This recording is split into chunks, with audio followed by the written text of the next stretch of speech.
Hello and welcome to episode 349 of the Thinking LSAT podcast. I'm Nathan Fox. That's Ben Olson, together with the co-founders of LSATdemon.com. This show is going to air on Monday, May 9th, which means you've got a month and a half to decide whether you want to sign up for the August 2022 LSAT registration or LSAT administration. Those deadlines just came out, all of them for the entire next LSAC cycle. Those deadlines are now out, but it's Tuesday, June 28th. To decide whether you want to register for the August 2022 LSAT. Really no reason to sign up ahead of time. I just, your practice test scores aren't going to lie. So I would take practice tests until they reflect, a number that you're happy with, then register for the test.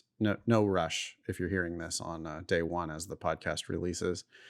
We do have a class coming up in just another couple weeks. Registration is open for how to get a law job you love with USC law professor Rachel Gezersay. She's also a practicing attorney in Los Angeles. That's Saturday, May 21st, 10 a.m. Pacific, 1 p.m. Eastern. You can go to lsat.link/Rachel if you would like to register for that free class. All you need is an LSAT Demon free account. Hopefully we'll see you guys there. Hopefully I'll see you in my LSAT study group. I do this every other Thursday at 4 p.m. Pacific, 7 p.m. Eastern. You can just, again, go to lsatdemon.com, sign up for a free account and come to my free study group. Ask me absolutely any question you want to ask me. We're still hiring.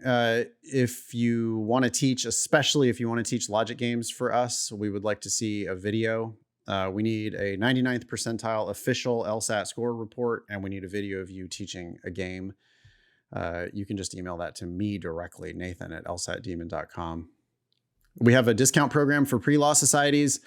There are some graphics and maybe some copy at lsat.link/prelaw, but the idea basically is if you can get the Demon listed and linked on your pre-law group website, we'll give you and everyone in your group 25% off of their first month of the Demon, any plan.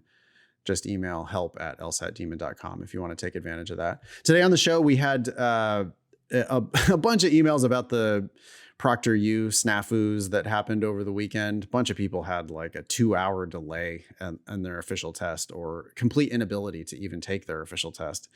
So we've got some email rants from people venting about that. We also had just kind of a big mailbag. I think the most interesting thing that we talked about was we went into a lengthy discussion of LSAT versus GPA weightings. Yep. We took the public index formulae. I hate that word. Can I just say formulas? Of all of the schools. And we did some analysis. And I guess the punchline is law schools are weighting the LSAT somewhere between 3 and 7 times as heavily as they're weighting GPA. Yep. That's our conclusion, right? That's our conclusion. We could be wrong. Please tell us if we're wrong. We have a long discussion about it later in the show, but our analysis seems to indicate that law schools really care about LSAT a lot more than they care about GPA. Cool. All right. Ready to dive in? Yeah, let's do it. Hey, we got a bunch of emails here, Ben. They're kind of all in the same vein. The official April LSAT was last Friday, Saturday. And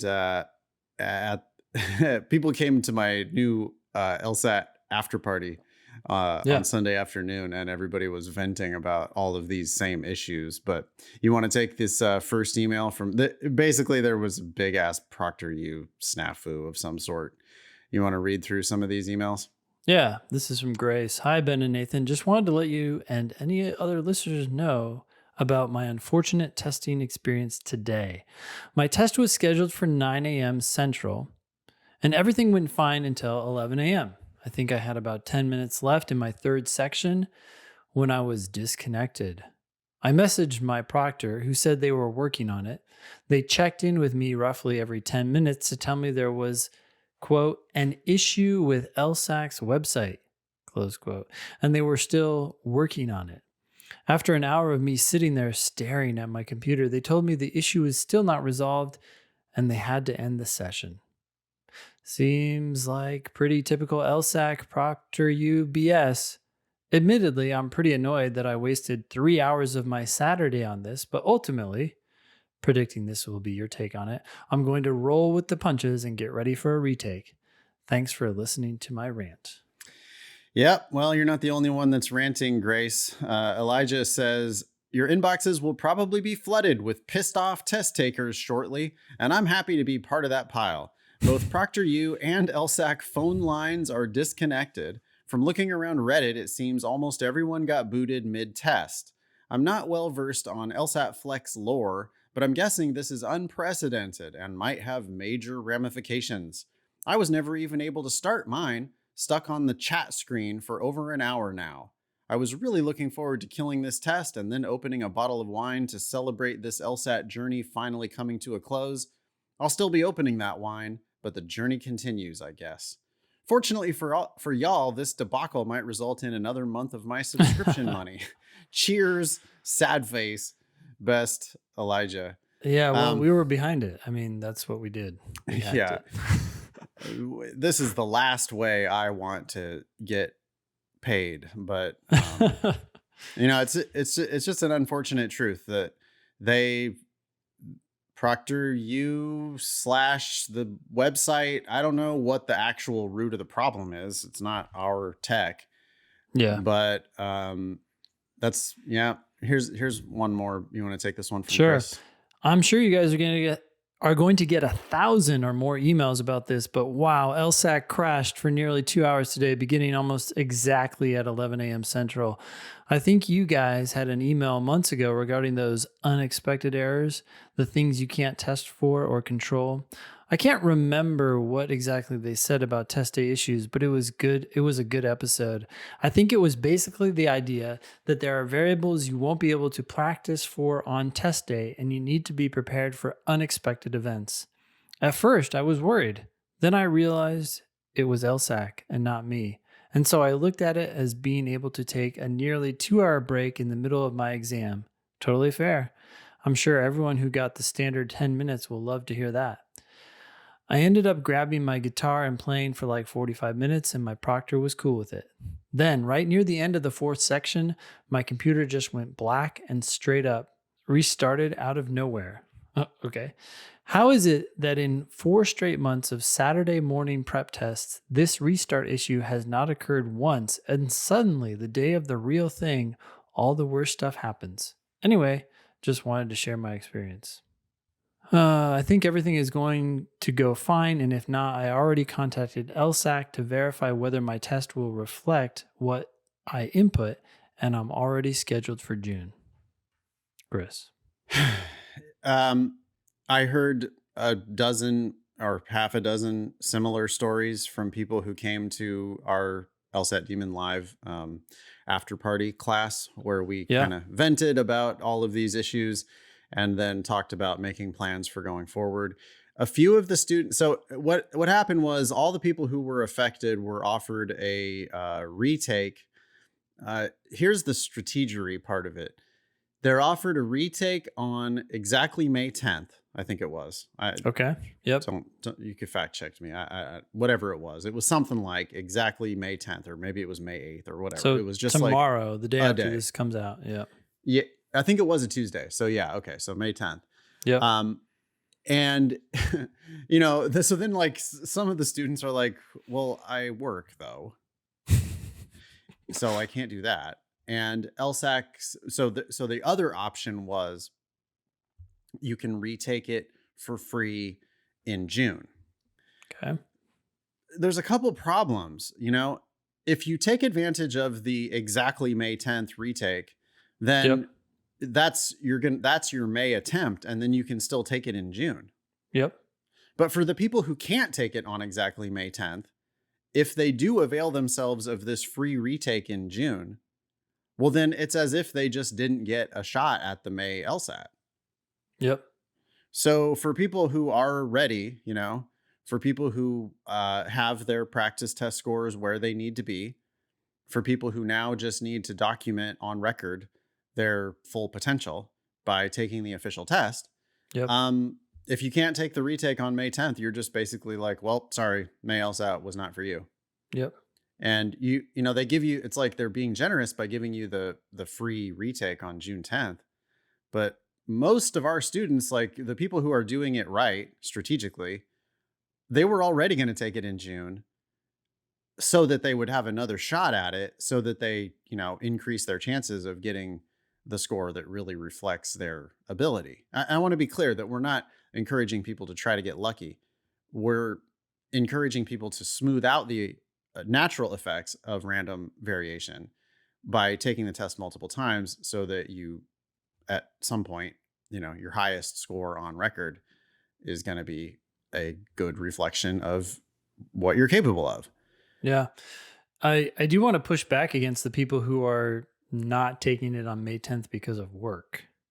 If you got COVID, would you be working on May 10th? I mean, I guess you have to decide how important your job is and how important it is to work on that day. But I would imagine a lot of us have a reflexive, automatic response to something like May 10th. We say, oh, I'm working, not going to work. It's like, yeah, what if you got sick? What if you I don't know. Yeah. Well, this is more important than your stupid job anyway, right? Like you're planning on quitting your job, aren't you? To go to law school. Yeah. I'd hate that you lose that option to take the test one more time. Potentially, you can have swings of 2-3 points sometimes just from test to test more. So what if you got 3 more points because you got to take it one more time? Like, geez. Yeah. And on the rational presumption that 1 LSAT point is worth $10,000 in scholarships, 3 LSAT points is worth $30,000 in scholarships. So what's worth more, an attempt at $30,000 or 1 random Tuesday of work? Yeah. Not only that, but I was going to say it's not an all-day affair, except for apparently ProctorU turns it into an all-day affair sometimes. Yeah. But in theory, it shouldn't be, right? So in theory, it should be 2.5 hours, and it just really shouldn't be that big of a deal. Different for accommodated students, of course. Different if ProctorU decides to give you a 2-hour break in the middle of your test. We heard this from a lot of people. The reports of the proctoring, they were wildly different. Like definitely have different proctors telling people different stories. Definitely have multiple proctors per session. So it's not just one proctor that's your proctor for the whole time. It's a team of proctors. I think they're like in India or somewhere. And they're remote, proctoring you and 1,000 other people who are taking the test at the same time. One guy randomly said that his proctor had chickens in the background every time his proctor spoke. Like at the breaks or whatever, or reading the instructions at the beginning. Okay. There were like background chickens. So, whatever. It's like remote workers. So who knows where they are? They're just somewhere, but there were chickens in the background. Yeah. On a farm somewhere. There were reports of people with accommodations, the proctor not allowing them to go to the bathroom on their special accommodated break. When the accommodations clearly stated that this student was allowed to use the restroom during that extra break that they get because of their accommodations, but the proctor didn't know that. You definitely need to be geared up for that, right? Especially if you have accommodations, you should be geared up for the idea that maybe the proctors are not going to be perfectly trained on your exact accommodation. I encouraged people to have a printed out version of it and to just be like ready to advocate for themselves. Sure. You can just show it to them. Yeah. So some people, it sounds like they did fine despite the 2-hour break. Other people, like especially I think people on the Pacific time zone, didn't actually get affected because this thing had gotten resolved before they started their test. Sure. But it sounds like East Coast and Central time, maybe even Mountain time, people got caught up in this snafu, which turned out to be a very long delay in some cases. One student said she was like halfway through a reading comprehension passage and the whole thing went dark. Then when it came back, she says she doesn't even remember hitting start. She thinks that it was just like, once it came back, it was just like going, huh? yeah. Just like going. We're back. We're back. Are you ready? We're ready. We're rolling. We've been here the whole time. What? You're not ready? So that's pretty fucked up. Yeah. Law schools only care about your highest score. You're allowed 3 attempts in one cycle, up to 5 attempts in multiple cycles. Only the good one's going to matter. You got to be ready for the possibility that the shit is going to just hit the fan on any official test. This is, I think, my best advice for all of this is, well, that's why you plan on taking it multiple times. Yep. Yeah. Because you can't control this stuff. And I mean, we would like it that they don't have these constant snafus. I'm sure they would like it that they don't have these problems all the time. I think the majority of people do successfully take the LSAT online without any problems. But when they have problems, boy, I mean, it really negatively impacts the people that it impacts a lot. Yeah. And it's just a bummer. I heard a few other weird, funny stories. How about this one? We need you to pick up your laptop and show all around the room that you're taking the test in. Okay. Okay. But I can't because it's a desktop. It's a fixed. I can't. Yeah. My camera doesn't move. Yep. Oh, okay. Go get your phone. Wait, my phone's in the other room. I'm not supposed to have my phone. Yeah, go get your phone. Turn it on. Use your phone camera somehow. Connect to us via your phone camera to show us the security of your room. We heard other people, multiple people, show me your phone so that I can make sure it's off. How fucking stupid is that? Can you imagine? Show me your phone so that I can be sure it's off. Can you imagine the security involved, the like complete lack of? How hard is it to game that? Yeah. Like, I'll pick up my phone right now. Oh, wait, that came on. But even then, you just turn it off and then turn it back on. Well, you have it off, you show it to them that it's off, and then the second you set it just down, reach your hand back over and turn it back on.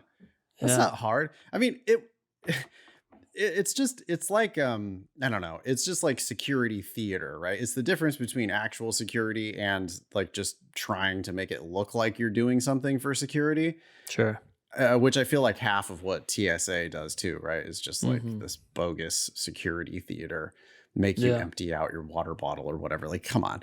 And, like, Ben, how hard would it be if you wanted to videotape your entire session taking the test? How hard would that be? Oh, not hard at all, especially these days. I mean, gosh, think about all the hidden cameras that are easily accessible on Amazon. Well, and you're telling me that some remote proctor is going to be able to look at you're controlling the camera. You control what the remote proctor sees.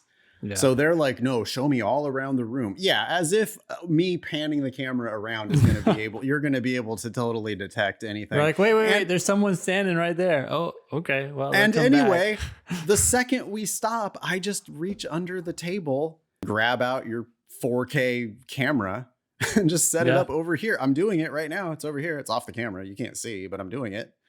And there's nothing that they could do to stop that. That's the ultra irony about this is that the people who are really going to cheat, like the people who are really going to pirate the test or really cheat, they're going to do it anyway. You're not stopping them. All you're doing is inconveniencing like the 99.99% of the people who have no interest in cheating in the first place. Maybe this is going after the 10% of like lazy cheaters, right? Like they're going through this theater, but you know they're going to do it. So you're kind of like, forget it. Well, I won't cheat. But if they did nothing, then it's a percentage of people who would, okay, maybe I'm going to take advantage of this. Cynically, it's kind of perfect, right? I mean, because it's not like there's real character and fitness for lawyers. Sure. Well, it's not like they're actually getting people who are of upstanding moral character. Sure. They're just making sure you've never been caught for anything. Mm-hmm. It's not that you didn't do these things. It's not that you actually have. There's just ethics. no record of it. Yeah. It's do you know the right answers on this stupid ethics test? And can you avoid in your character and fitness? Can you avoid like getting obviously caught? Yeah. But it's not like it's not like they're really actually making sure that every licensed attorney is the upstanding, highest moral character. I mean, that's not definitely not what the game really is, right? Mm-hmm. It's not that we don't want you to cheat. It's that we want you to be good at cheating. I think there's some effort to keep people, right? To keep the real bad apples out. That's the idea.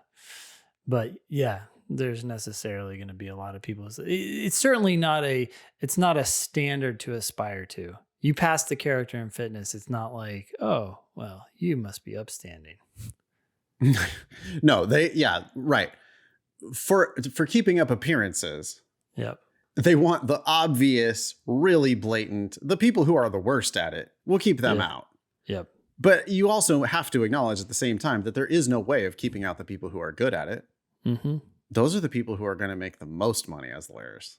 Those are the people who are going to be at the very top tier level, are the ones who are the people very we best. might even applaud. Yeah. I mean, heck, Well, they're good at running the system in their way, right? I mean, I'm thinking of like Alan Dershowitz.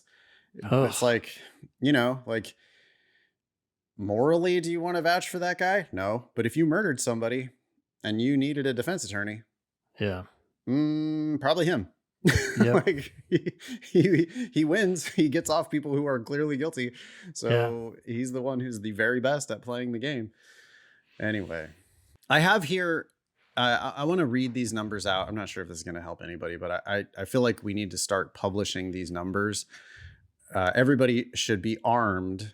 Oh, so Brandon actually told a story that was really kind of interesting. Brandon had a child-related snafu on his test, which was his kid like broke his laptop right before the test. His kid was like walking on his laptop and broke the keyboard. And Brandon had ProctorU's support number on hand. Okay. Which is 888-355-8043. That's ProctorU support. And Brandon was able to call ProctorU, explain what happened, and get permission to use like a Bluetooth keyboard that he previously didn't have permission to use. He was able to take his test on schedule, even though he had some technical snafu. This was unrelated to the outage. And one of the emailers said that the phone lines were also down, but you might as well have that ProctorU support number and LSAC tech support also 215, or maybe this is LSAC's just main number, but 215-968-1001. I think you should have both of those numbers ready to go anytime you're going to sit for the official test, because who knows what kinds of problems might happen. And sitting there for 2 hours, no, I would be hammering the phone to see what's going on. Yeah. All right. Ready for this next email from Sharon? Yeah. I've been studying on LSAT Demon with Premium for the last few months and been drilling a little every day until recently when I switched to alternating 1 logical reasoning plus 1 logic games section per day. Okay, so you're doing 2 timed sections per day. Sounds like it could be a lot. And 1 reading comp plus 1 games section per day during weekdays because I work full time. Whoa, what's going on here? You're alternating, so every day you're doing a game section, but you're alternating logical reasoning and reading comp every day? Sounds like it, yeah. Okay. That makes sense. If games is your weakest section, you can get to perfect on the games eventually. We recommend a lot that people do games more than they do the other 2 sections. So doing games every day and then alternating between LR and RC generally seems okay. Sounds like a lot, honestly. 2 It does sound sections, like too much. Yeah. Yeah. But okay, because I work full time and saving practice tests or doing 3 35-minute sections for the weekends. Okay, Sharon continues. I've been more or less sticking to it. It is what it is sometimes with full-time work. So I'm just making sure I do a little bit, even if I don't ultimately reach my goal for that day. But then my 2L friend brought up a good point to hold off on test 80s and above for only practice tests and maybe do them later, because I could at some point run out of questions and start memorizing previous questions / answers, which I have unintentionally done before in other standardized exams.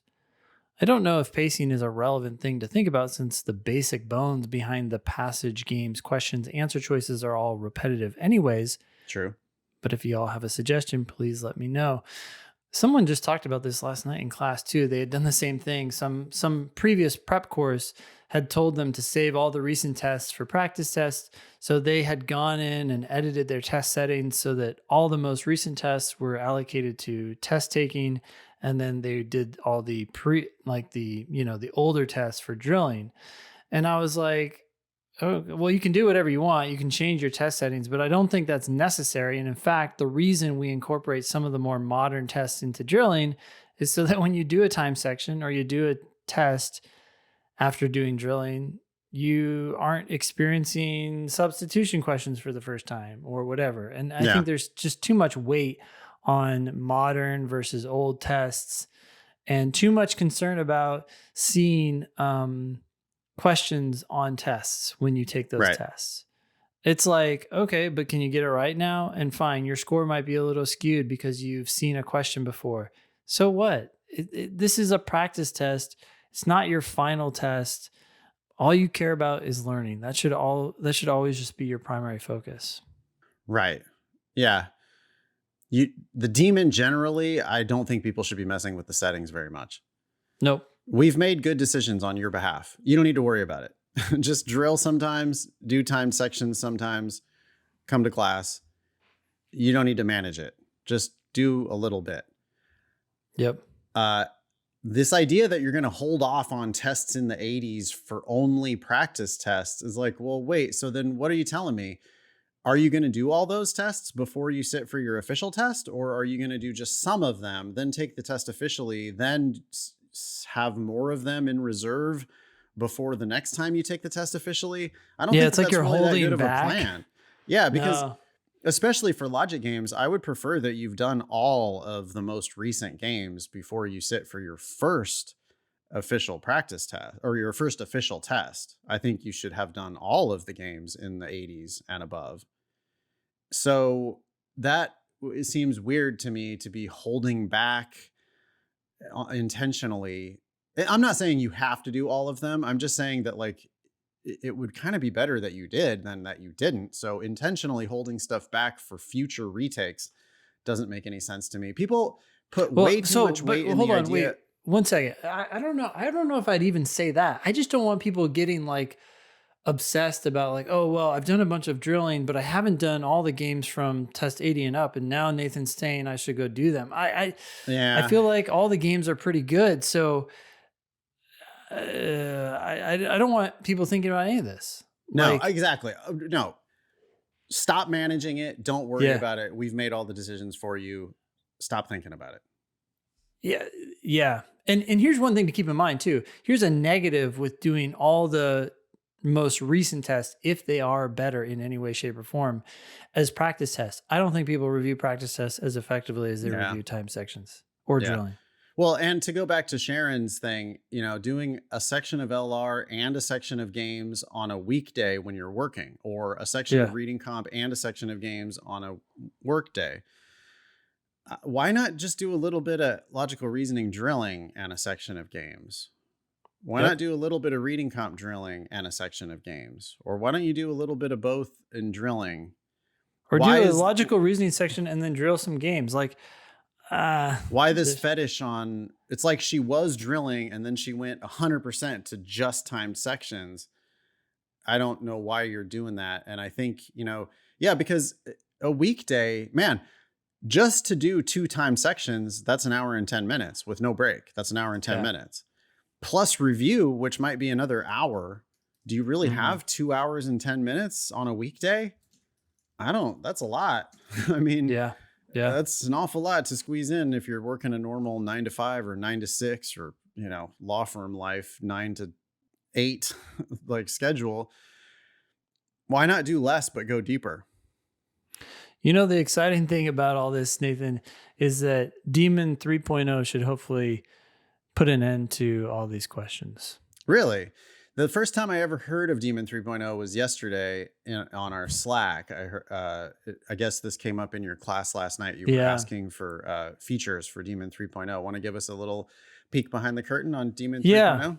The idea behind Demon 3.0 is to basically remove all these choices from people. So right now we've removed choice from drilling, right? So when you drill, the demon decides what question is best for you, and then it gives you another one, it gives you another one. So you don't have to go out and decide, oh, which questions am I going to drill?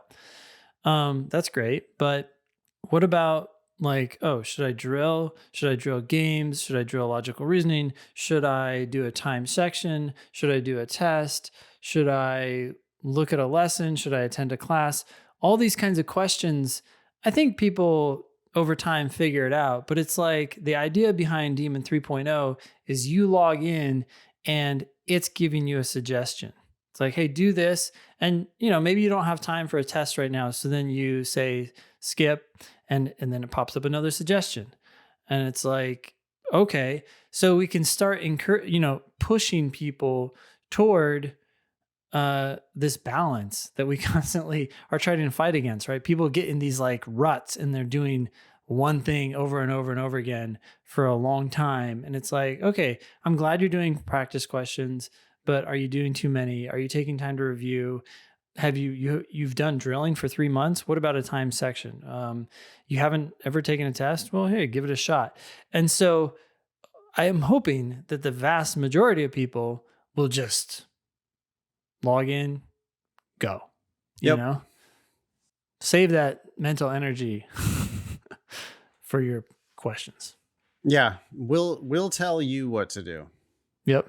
You don't, stop trying to control it. The problem is I anticipate some people wanting to still like over constrain the system. These lawyers tend to be very control oriented, and I can see them thinking that they need to go in and customize all these settings for their own benefit. But generally, no, you don't. You need to show up, do a question, get it right. Yep. If you struggle at all, you need to figure out how to make it make perfect sense. Once it's perfectly clear, then you need to do another one. Yep. It's like why you basically don't need to choose like your classes. Even if you're a Demon Live subscriber, just come to class. Just whichever one works with your schedule, just show up. Yep. It's fine. You don't need to perfectly, this is like a lesson for myself with my yoga practice, right? Yeah. Just go to class. It's fine. Yeah, I know there's certain ones that you like or whatever. Yeah, that's great. You can try to go to those ones because you like them more. But you also could just, whatever one they're offering, that's probably good for you. Yeah. You can just go, you need to do all of the things. So why not just go do whatever they're doing that day and don't make the decision. Let the professional make the decisions for you. Yeah, I like that. Okay, cool. Yeah. Anything else for Sharon? No. All right. We covered it. Okay. Thanks for writing in, Sharon. Oh, by the way, everybody, the email address for the show is help@thinkinglsat.com. So please write us in. Let us know what you think. All right. This next one is from Anonymous. Hi, Nathan and crew. I just wanted to send you a quick note saying thank you for all the great instruction and help. I cannot stress enough how grateful I am. I recently got into my first choice school, University of Alberta. That's in Edmonton, Alberta, Canada. And that can largely be attributed to LSAT Demon! I scored a 169, which compared to some of the other rock stars on your show isn't that great, but I do feel I performed much better than what I initially felt I was capable of. There were many days where I felt like scoring 165 was an impossible task. I appreciated the excellent quick replies to the ask button, the engaging live classes, and the clear video explanations. Well, we appreciate you. Thanks for writing in. Here comes a question. I'm preparing for my 1L year and thinking about the classes where the final grade will be based primarily on papers. Nathan, you recently mentioned on a show that Abigail reads over some of the stuff before it is sent out and provides feedback. Well, that's Abigail editing my written explanations for logical reasoning. She also edits the team's written explanations for reading comprehension. Does LSAT Demon offer writing help services for papers? I know you help with personal statements. I would be interested in editing services from the ACE team at LSAT Demon. I know Ben was mentioning he used to work for a legal writing consulting company, and I've picked up quite a few writing tips from the two of you. Just some food for thought if it's not a service that is offered currently. Have a great summer. This is a incoming 1L at University of Alberta in Edmonton. I don't know that writing is the actual thing that's being tested on these law school exams. Definitely not, because you can actually, in many cases, if you don't even write prose, if you just write bullet points, like you can write an outline, and that's in fact a common test taking strategy for these exams, is that you write it in bullet points first, or you write it in outline form first. And then, you develop as much of that as you can. You flesh out the arguments as much as you have time for, but you can still end up getting credit for the part that you just outlined if the professor can see that you knew what analysis needed to be done. It's issue spotting. How many issues Right. did you recognize as potential problems for the case, or, wins for the case? Right. So it's not so much, I mean, it is also true that there are professors who are going to be romanced by a nice turn of phrase and are going to give you, like, I got A's on some exams. It was clearly not from preparation. It was just from, they liked how I write, Yeah. And so there's some of that, but I don't think that the game is really what you think the game is. I think the game, it's much more in law school. It really is about, like, well, did you learn these various analyses? It's bullet points, right? It's like rubrics that you needed to have memorized, essentially. It's like, well, this case had this analysis and this case had this analysis. And if we don't know what analysis is going to be applied in this jurisdiction, then, well, here's how it would go according to this one, and here's how it would go according to this one. And I would argue that it should be this analysis because of whatever reasons. Like, that would be like an excellent answer. Yeah. But that has nothing to do with, like, the beauteousness of the writing. The beauteousness. Beauteousness. Yeah. Thanks for writing in anyway. Glad you killed the LSAT. All right. This one came in through our new website at thinkinglsat.com. It's from Matthew. Says, hi, I'm really worried about my GPA and have some questions because my LSAC GPA is significantly below my undergraduate GPA, nearly half a point lower. Here is some more background on my grades. I'm not really sure I care, to be honest. Like, your LSAC GPA is what your LSAC GPA is. Yeah.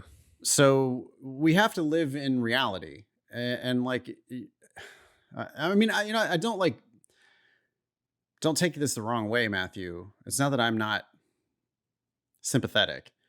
It's just that I don't think any of what you're about to say is going to be relevant at all to, like, actionable, like, what are we going to do about it? Yeah. But anyway, I'm a former community college transfer to UCLA. I graduated from UCLA with departmental honors in philosophy and a 3.78 undergraduate GPA. It's a run-on sentence here. 3.85 major GPA.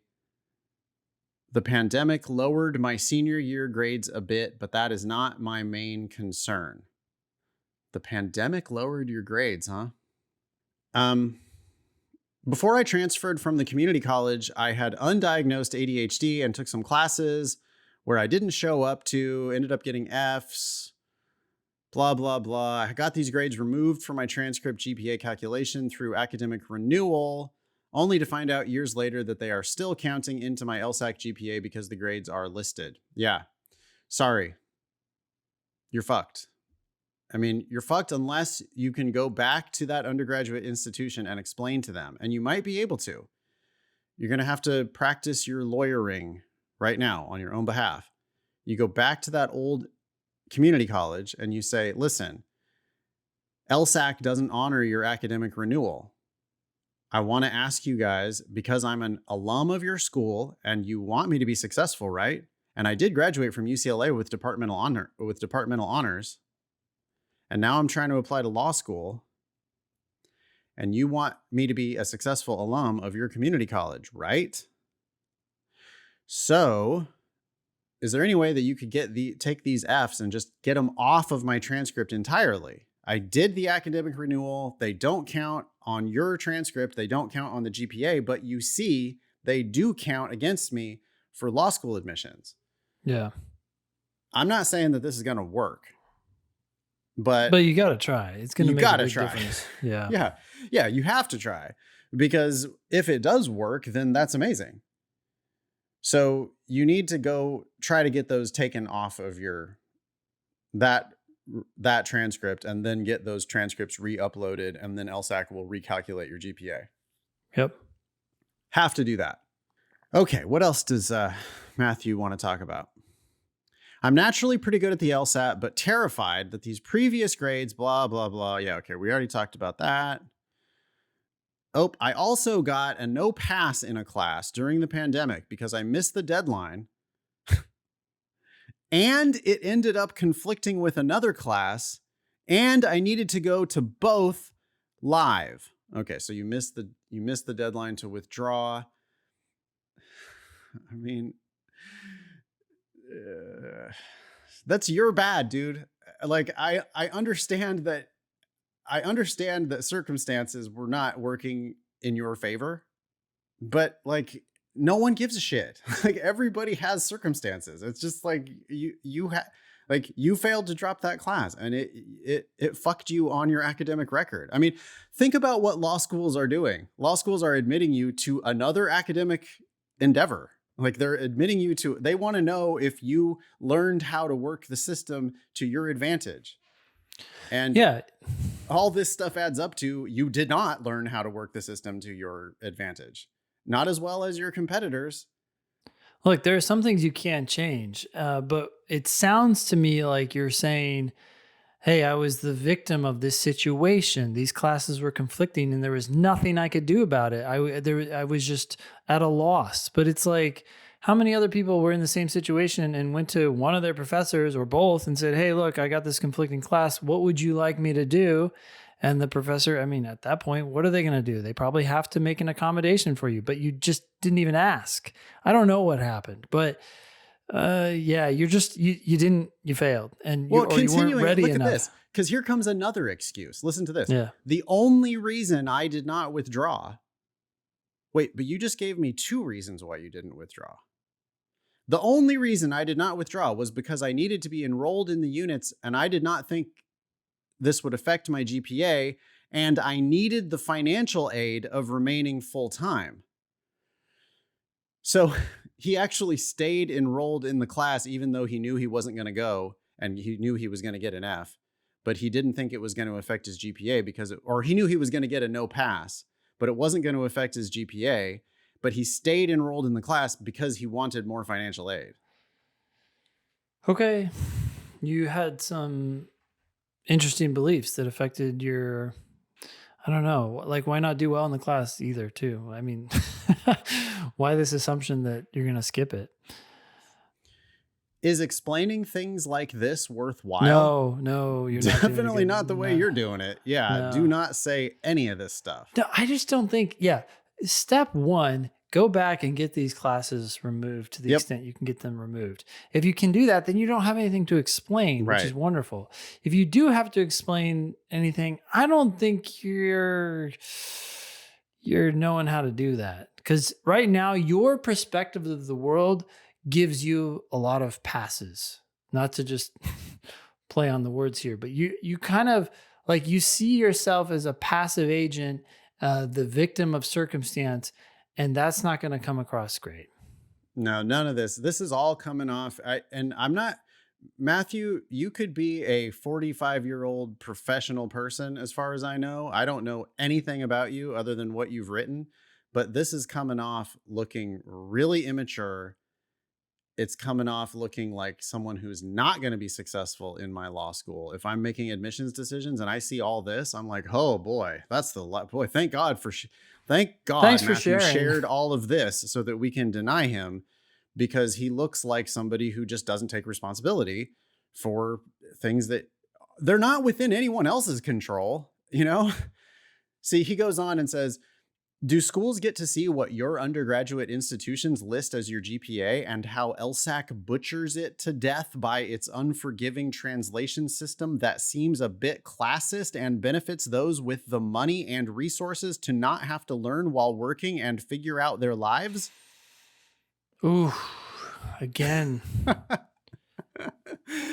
LSAC system, despite its problems, is an effort to try to equalize grading systems throughout the world. That's what it's trying to do. Not saying it's a perfect system, but it's not by any means trying to benefit elitists.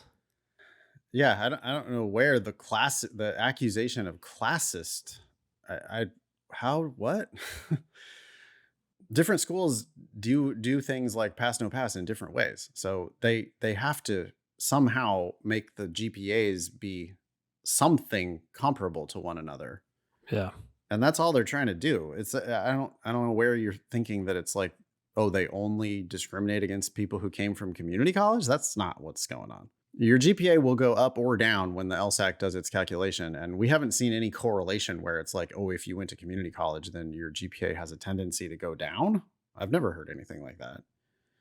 Anyway, I want to work in big law and go to a top 3 school, Jesus, or a top 20 school on a full ride, if possible. And I currently work for a big law firm, Sullivan & Cromwell in Los Angeles, as a project assistant, LA's version of a paralegal. And I am making connections where if I go to a good law school and get decent grades, they may hire me back. I just took a practice LSAT and got a 175. Nice. Great. I have taken 5 or 6 practice tests and been showing up to a Kaplan class. Oh, God. I mean, if I was pressed to say what's the worst LSAT class, I probably would say Kaplan. I don't think that class, especially if you're already in the mid 170s, you probably scored higher than your teacher. Like, I can't imagine that class is helping you at all.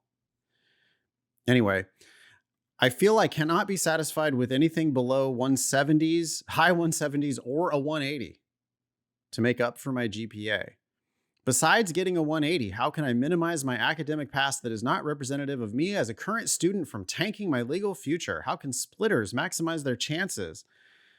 And can you get a good scholarship without a good GPA? Well, Matthew, you need to go to lsatdemon.com/scholarships and you need to play with your actual current LSAC GPA and various LSAT scores and see what types of scholarships we think you're going to get. I also worry about need-based aid. Should I not make too much money right now? Well, don't worry. There's like very little need-based aid in law school. Yeah. I guess they're starting to change that maybe at the top schools claim to be need-based only on their aid. I think they probably in reality just don't give that much aid. But you don't need to worry about not making too much money right now because the grants, if you're going to get the grants, it's going to be because of your LSAT and your GPA. And mostly because of your LSAT. Ooh, we should probably talk about that, Ben. Our analysis that we did. Sure. I make 50. Okay, don't care. You're making money. Good, whatever.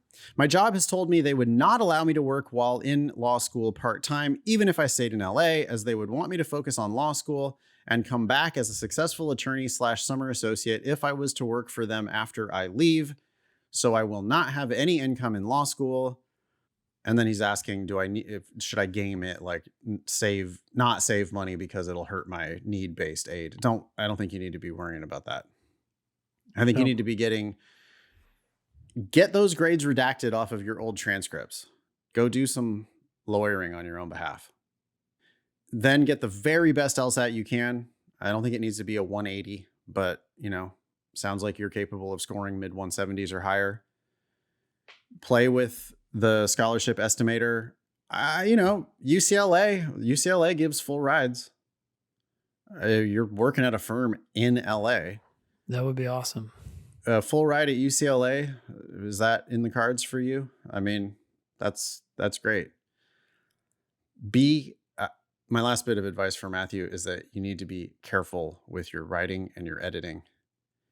There are many typos, many run-on sentences. I understand that you're just firing off an email to some random podcasters and you didn't like really put your full best attention into this, but you just be careful. Make sure you're putting your best foot forward.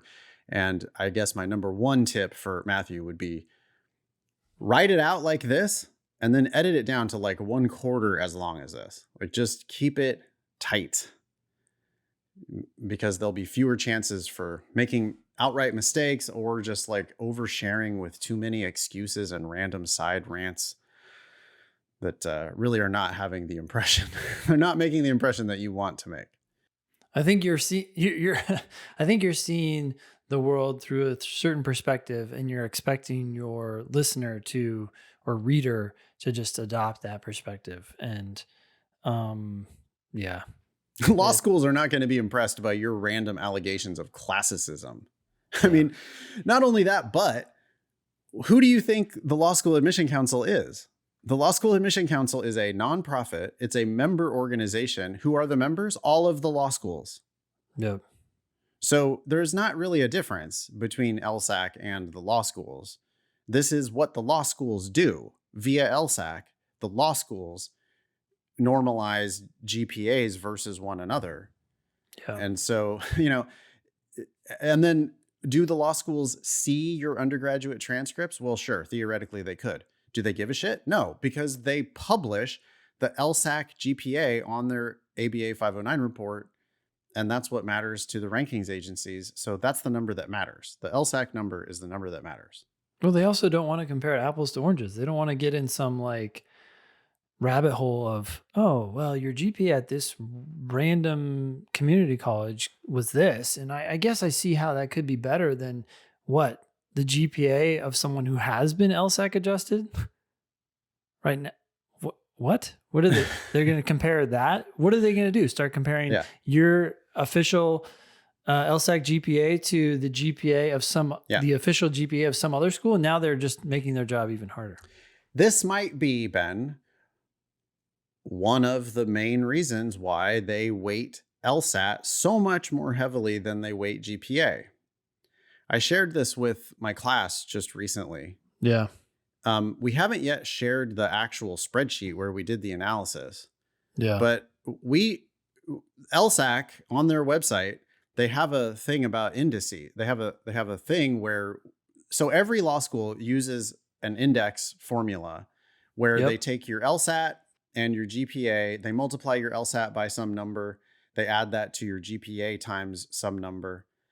And they basically then find one number. They translate your two numbers, GPA and LSAT, into one number so that they can then conveniently rank, okay, here's all of our applicants based on this. They call it an index calculation. Yep. They publish their weightings. Yep. Or almost every school. What was it? Like 20 schools that didn't? Yeah, 20 of the roughly 200 schools. So 10% of the schools aren't reporting their index formulas. And I think, is it okay, Ben? Can we figure out a public way of sharing all this? I think we should make it. I think we should make our analysis public. Sure. It's we can just add it to all the other information we share on lsatdemon.com/scholarships. Okay, lsatdemon.com/scholarships.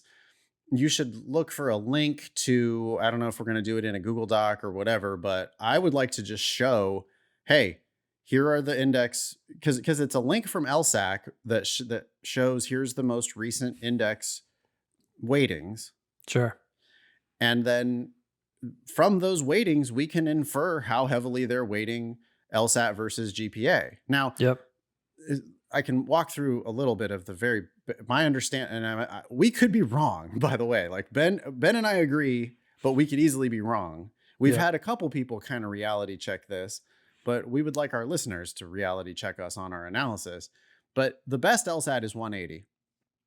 The best GPA is, let's say it's 4.0, whether it's 4.0 or 4.3. Okay. But let's say it's 4.0 just for ease of math. Okay. If the best LSAT is 180 and the best GPA is 4.0, well, that's 4.5 times. LSAT is on a 4.5 times bigger scale, right? 4.5 times 4.0 is 180. Mm-hmm. Sorry, not 4.5, 45 45. times. Sorry, Yep. my bad. 45 times. Okay.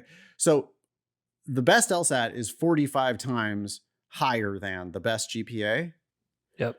And when they do their index calculation, what they're doing is they're multiplying LSAT times some smaller number plus GPA times some bigger number to try to give them a more equal weighting. You obviously can't like take LSAT plus GPA. That would be really dumb, right? LSAT plus GPA, well then GPA would just totally pale in comparison. It'd be 145th. Yeah, it would have an impact on your index number. It would be 145th as important if their index was LSAT plus GPA. Yep. Okay, that's not what they do. They do LSAT times a number plus GPA times a number, and they're trying to balance them out. Those constants, or I guess they're not constants, they're factors. Coefficients? Coefficients, thank you. Yeah. Yes. Mm-hmm. Those coefficients should be 45 to 1 if they were making LSAT and GPA equal. Or something around that, right? Because we also have to consider the range of like LSAT scores 120 to 180 and GPA probably 2.0 to 4.0. I guess I'm just thinking at the top of the range. At the top of the range, roughly, it's around 45 times so greater. Roughly those constants those coefficients should be, the GPA one should be roughly 40 something times the LSAT coefficient if they were going to balance them out. Yep. We put it into a spreadsheet and did a little bit of math on it though, and those numbers were nowhere even close to 45. No. The average was 10. The average was 10, which means that they are weighting the LSAT roughly 4.5 times on average, 4.5 times as powerful as GPA. Now, again, this is our analysis. Feel free to tell us that we're doing it wrong. I mean, there's could be something that I'm missing. Well, we kept coming back to it, and it's like, I don't see how else. It's just a simple formula. It's some coefficient times LSAT plus some coefficient times GPA. And if you don't multiply GPA by 45 or so, then you're not bringing it up to be a big enough number to compete with the LSAT number, which is already big. So it seems, I don't know how else to break it down. Yeah. And now to get to the bottom line of our findings. Yep.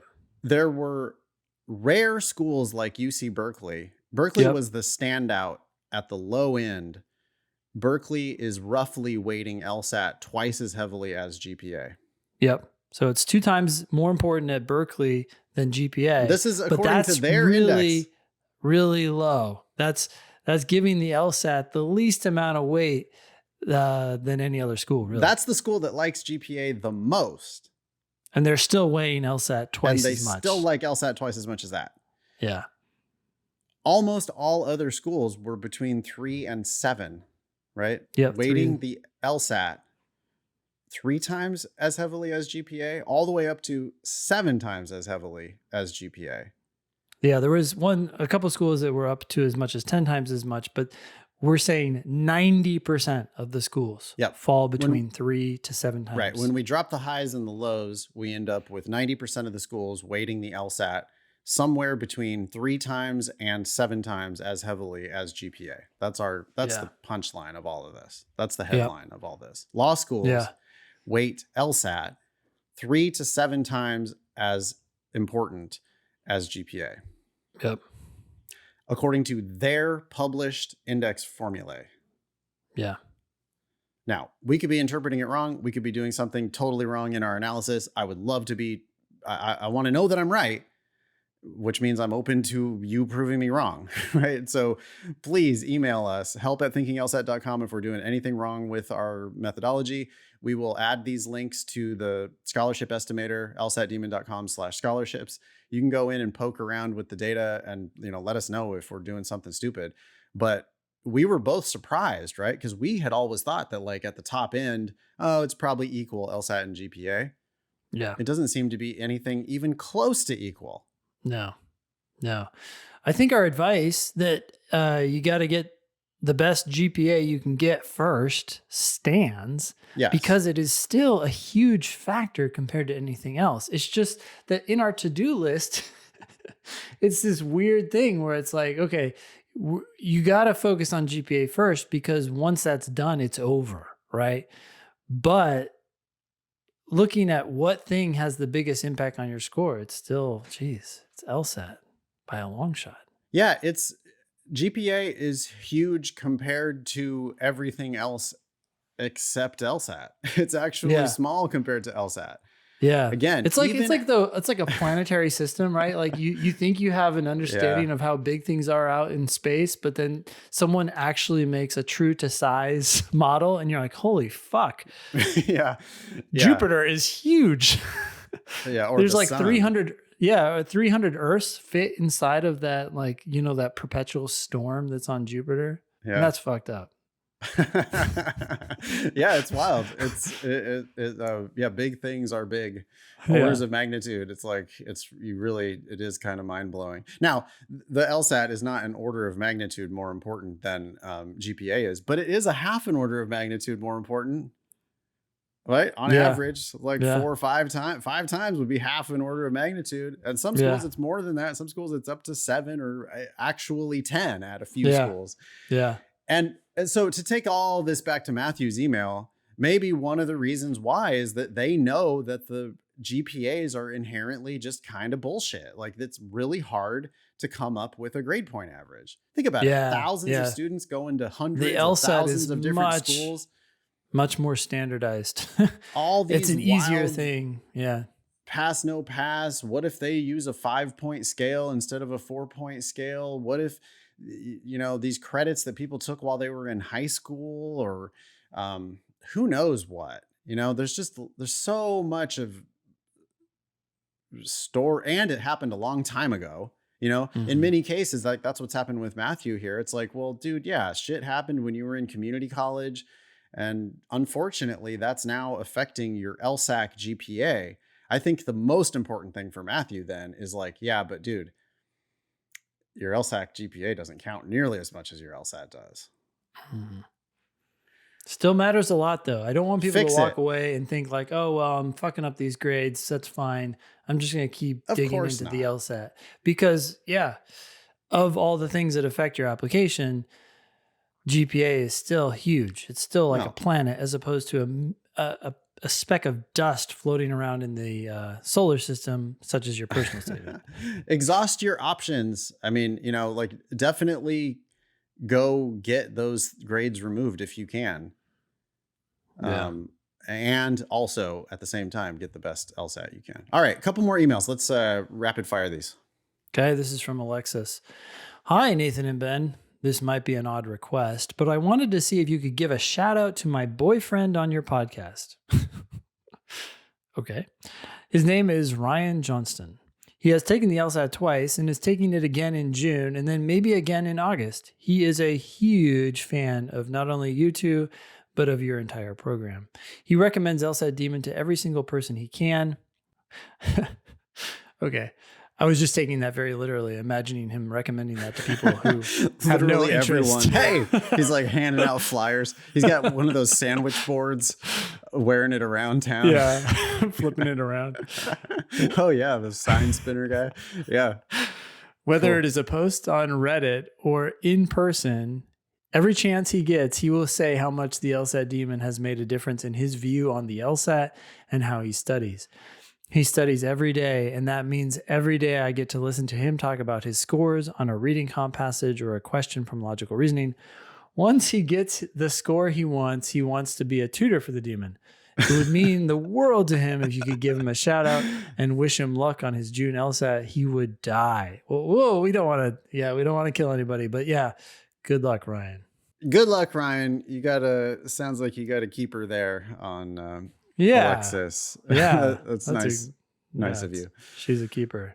Okay. We got a couple emails here about our most recent episode with Derek Brainard of Access Lex. First one says, okay. Hey, Nathan, on the last podcast, was Derek on our team or the opposing team? Sorry. Thanks, Derek, for coming on. If you happen to hear this, but this is a good question.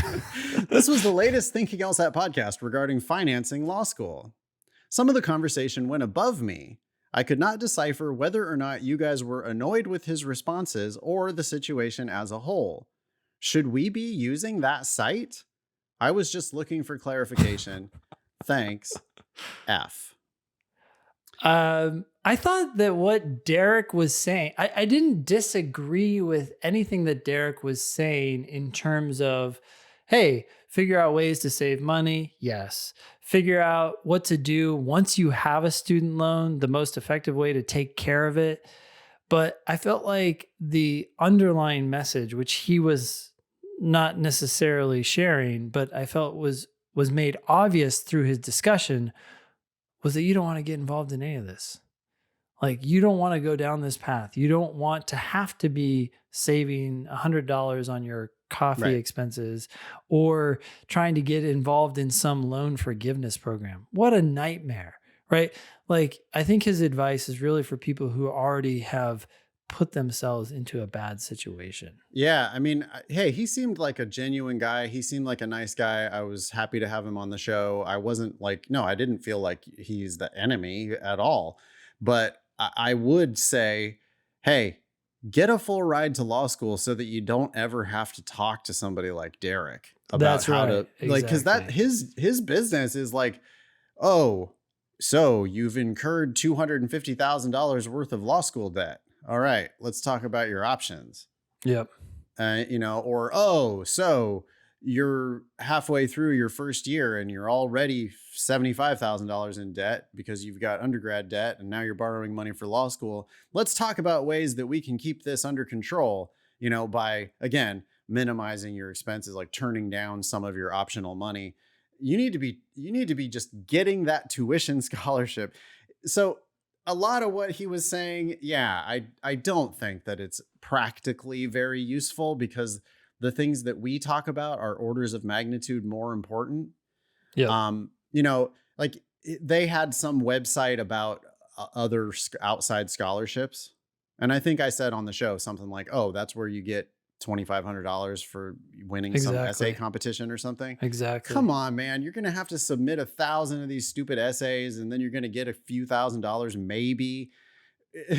Instead, get a few more LSAT points and get $30,000 more worth of tuition scholarships. I mean, that's just like, you're going to have one chance to negotiate with the schools in a very meaningful way. Well, maybe two chances, but the most important chance is before you ever start law school in your 1L year, before you write a single check, you need to negotiate the very best deal you can possibly get, which in many cases means $0 of tuition. Yep. Your other chance is if you really super kill it during your 1L year and you have the opportunity to transfer, like, from Hastings to Berkeley, like you could transfer across the bay to that better law school that you can see across the bay. In that case, you might be able to negotiate a 2L or 3L scholarship out of Hastings in order to stay. Yep.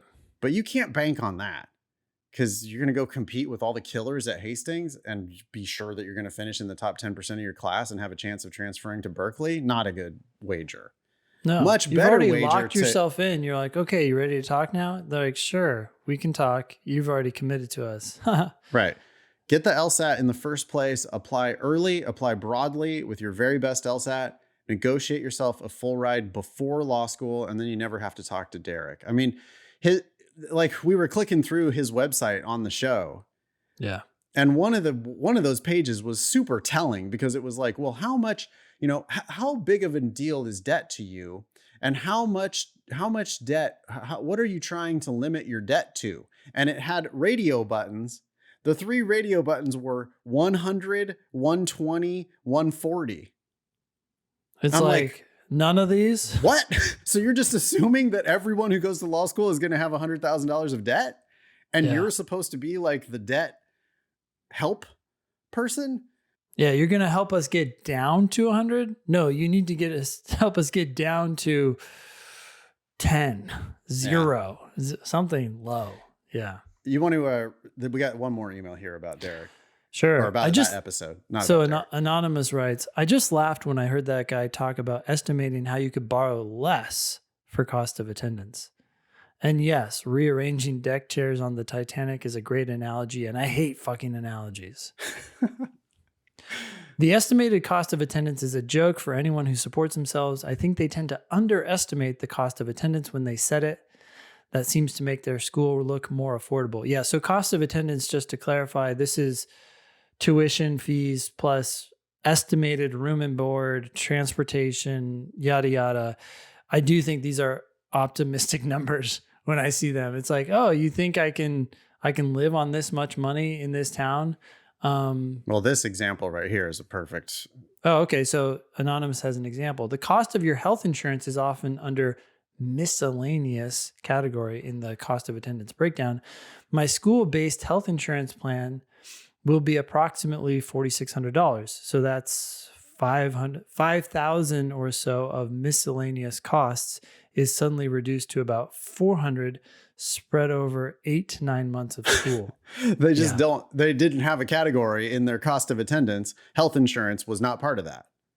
Well, whoa, health insurance in America, if it costs you $4,600 a year for health insurance, well, then maybe you should have a separate category for that. So we can be honest about that. Exactly. Instead, it's just like, oh no, that's out of your miscellaneous. Oh, really? And honestly, $4,600 doesn't sound bad. So no, that's you have $400. You have $50 a month for miscellaneous spending money. All miscellaneous, yeah. Yeah, that alone is bullshit, Anonymous says. Also, their healthcare plan doesn't really cover vision and dental, so forget your teeth and your vision, except for a few items or emergencies. So that miscellaneous cost is probably eaten up if you need a cavity filled or new glasses at any point during your 3 years of school. Wait, cavity? You don't even need a cavity. What about just going to the dentist? You should go every year at least. Okay. Anonymous continues, that doesn't even begin to cover the fact that my rent will be over twice what the financial aid office or school thinks an apartment costs. The cost of attendance is dumb as shit. Okay. I'm lucky to have the opportunities and support I have, but if I didn't, I would be losing my shit over cost of attendance stuff. So thank you for writing that in. That's from a soon to be 1L, former student of ours who's starting law school this fall. We appreciate all of those updates. You can email help@thinkinglsat.com anytime you want to check in with us.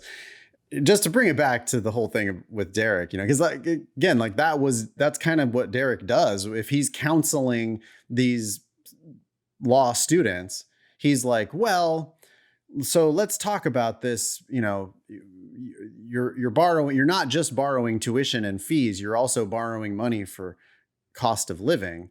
And Derek's like trying to encourage people to lower that number.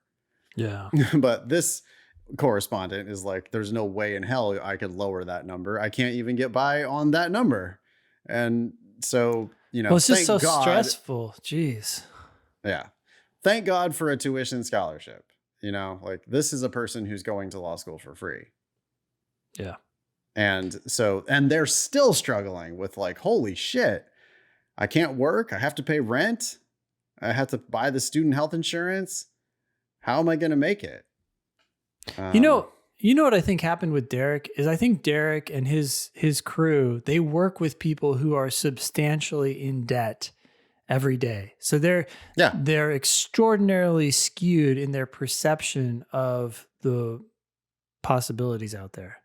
Like when they talk about $100,000 in debt, someone comes to them with $100,000 in debt and they're like, oh, wow, that is so awesome.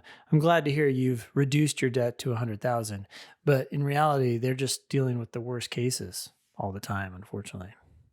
Yeah, which are ultra common when you go to law school. Law school is wildly overpriced. Most people are borrowing way too much money for law school. And that's why our mission is to get you to not pay. Yeah.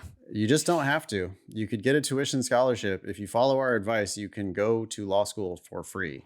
Yeah. Now, it's still not, you're still having to pay other things, fees, living expenses, opportunity cost of not being able to work for 3 years, books. I mean, like still it's still not going to be cheap. It's still going to be an investment of time and money in your future, but you for sure do not have to pay the biggest, worst part of it, which is tuition.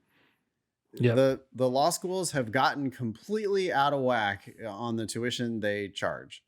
Yep. And if you go to lsatdemon.com/scholarships and start playing around, you'll find schools that would love to admit you for free. And that's just the kinds of schools that you should be targeting. You should you got to play the game, y'all, to avoid just a lifetime of debt. I mean, I think the most telling thing that came out of that whole episode, that was episode 348, by the way, of Thinking LSAT. But the most telling thing was when Derek basically said, oh yeah, if you're going to work in public interest and you're borrowing $200,000, then you are necessarily relying on loan forgiveness. Like you're not, he was just, it was pretty clear. He's like, oh yeah, no, those people are not going to repay their loans. Ugh, so depressing. Yeah. Taking out loans that you know you're not going to repay. Holy shit. Like you're signing all that paperwork. You're going to be a fucking attorney and you're signing away all your rights and signing, you know, all these like arbitration clauses and just like, I understand, I acknowledge, I blah, blah, blah. Like I promise. My firstborn child, I understand that bankruptcy does not disclose these or does not discharge these obligations. You know, you're just like signing acknowledgement after acknowledgement after acknowledgement. You're not even reading it, of course. And then next thing you know, 3 years later, and now you owe $250,000.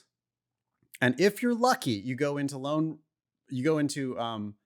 a income-based repayment plan where you are making payments, but you're not even covering the interest on those loans. Yeah, you're working toward a goal you cannot accomplish. So the principal continues to climb, and all because 10 years from now, if I make 120 qualifying payments in a row, 10 years from now, if this program still exists, these loans will be forgiven. Wait, is it 10 years? I thought he said 20 to 25. There's two different ones. So it's the 10 years for lawyers working in public interest. Oh, if you stick to public interest too, right? Like, yep. And it's 20 to 25. I forget what the other program was about, but yeah, there's this other bailout program, but that's the one where then when they forgive the loans, it becomes a taxable event. So it's like, oh yeah, we forgave $250,000 worth of your loans, but yeah, now you owe 40% of that to the IRS. So then you enter into a new new repayment agreement with the Internal Revenue Service now servicing your loans. I hope we've made this abundantly clear to people, but I do want to point out one thing that kind of surprised me recently. We've been going through the tuition numbers, right? For every school, there's resident, there's non-resident, and so on. And a pretty consistent pattern has been that schools go up, or they have gone up about $2,000 to $3,000 from their 2022 numbers to their 2023 numbers. So that's probably going to continue to happen. So if you go up $2,000 a year, that's $6,000 extra. I mean, when Derek was talking about getting these scholarships that are $2,500, all you're doing is covering the increase in cost of tuition for one of your 3 years. The tuition is still what it is. Yeah. Well, our position is clear. You know, we didn't make this system. We don't like this system. We wish this system didn't exist. We wish that there was a cap on how much people could borrow as a consumer protection measure. We wish that there was a cap on how much people would be allowed to borrow. We are not elitists.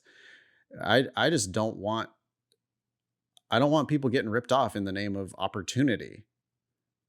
I don't think anybody should be paying this amount of money for law school, but I think the system should be fixed somehow. I think law school tuitions should be capped potentially, or the Department of Education could step in and cap the amount that people are allowed to borrow, which would have the exact same effect. I mean, Derek seemed to be pushing back on that idea, but I come on now. We actually know that. So remember when we heard about Charlotte going out of the Charlotte law went out of business?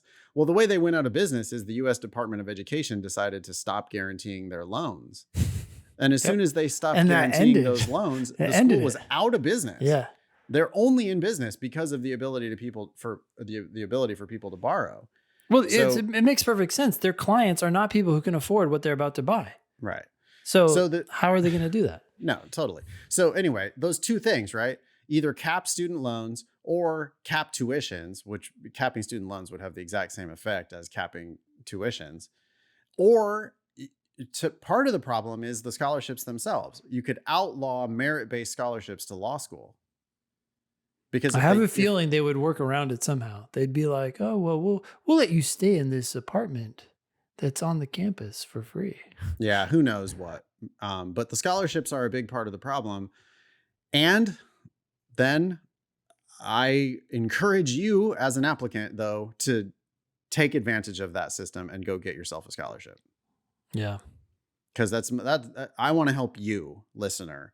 And the way I can help, even though I think the system is broken and this should not exist, and it's unfair that I'm going to now give you the advice that make sure you take a scholarship to law school, because they're out there and you should get one. If you don't get one, then you're borrowing money to pay for one.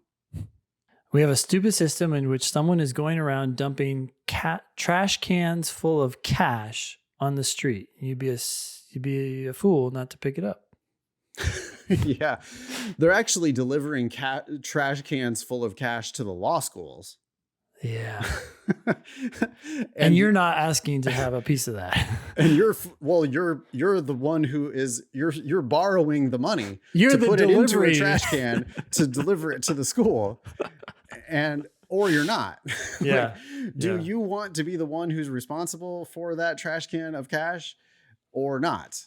Yeah, you are the vehicle. Not.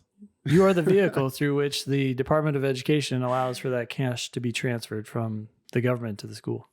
But you're not, because you're a Thinking LSAT listener and you know that you are not going to pay for law school. Okay. Geez, you can be LSAT famous. Get on an upcoming show by emailing help@thinkinglsat.com. If you have questions about the LSAT Demon, you can email our amazing customer service team, help@lsatdemon.com. Please check out our other podcast, LSAT Demon Daily. That's 5 days a week with a digest that comes out once a week that wraps up all of those into a supercut long episode if you prefer longer podcasts. Anyway, check out LSAT Demon Daily wherever you get your podcasts.